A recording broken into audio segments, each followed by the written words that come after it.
peaceful Louisiana forest in autumn. The quiet broken only by the sound of birds, the breeze, and a flame-throwing truck?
For the past 10 years, Barry Falgout and his family have welcomed family, friends, and vehicle restoration lovers to a family picnic-type gathering on his forested property in Louisiana.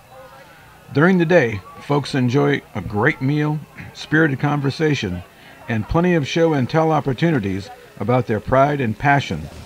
Towards the end of the day, folks enjoy pulling their vehicles up to the old-time Texaco station, which Barry built himself. It all makes for a wonderful photo op. What do you think of the service you're getting here at this station? Great service. Great service. Great service. After lunch, Barry shared a few thoughts about the yearly event. We bought the property about 20 years ago, and about 14 years ago I decided to build a service station because I had all of this service station equipment, and I just had it all packed away, couldn't see it and so forth. So I've got 22 acres out here, so I decided to go ahead and build me a station. It took me about 3 years to build a station. And then I said, well, I'm going to put all my stuff in it, and if nobody else sees it, at least I'll be able to walk into it every now and then and see the stuff rather than have it packed away in boxes and so forth, and you forget what you got. I decided to go ahead and tell some friends and say, let's have a little get-together out at the place. Well, this is our 10th year, so the very first year we had about 20, 25 cars, and a lot of it was family and some friends. And of course, it's grown since then. We had probably 115, 120 cars today. When you collect old cars and you fool with old cars, you have a tendency to like everything old. Old signs, old service stations, old tools. And of course, I restore antique cars, so I've been doing that for 35 years. So, and what about holding a special day like this? What prompted you to decide to do that? And get to have friends come in and enjoy what I had done with the service station, see the old stuff. And usually if you got an old car, you like old stuff too, so you appreciate it. And it has ballooned, and it's quite an endeavor now. It's expensive for one thing, and plus it's a lot of work to get the grounds ready, if nothing else. And of course my wife handles all the food and stuff like that. And we've been lucky enough that where we have a good friend come in and do the jambalaya for a reasonable price, and he supplies jambalaya and beans, and we consider that the main entree. We don't charge anybody to come. I want to stay away from that if I can possibly do it. I don't want it to eat too big of a hole in my pocket, but most of the time people that come will donate handsomely, and we can cover most of the expenses. Not all of them by a long shot, but it's not where I go in the hole so bad. Right. Good friends come out. A lot of good friends help.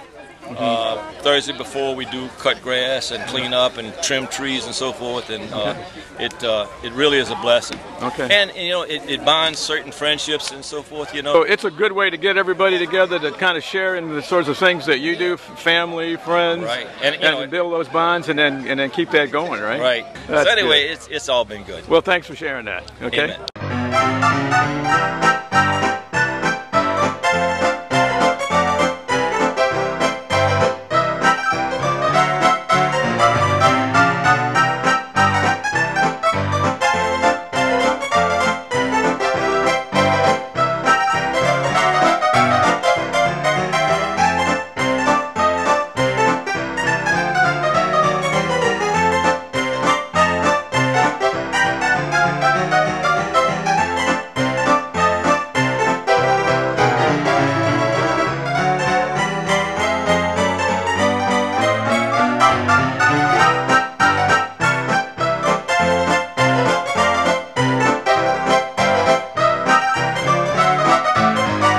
Bye.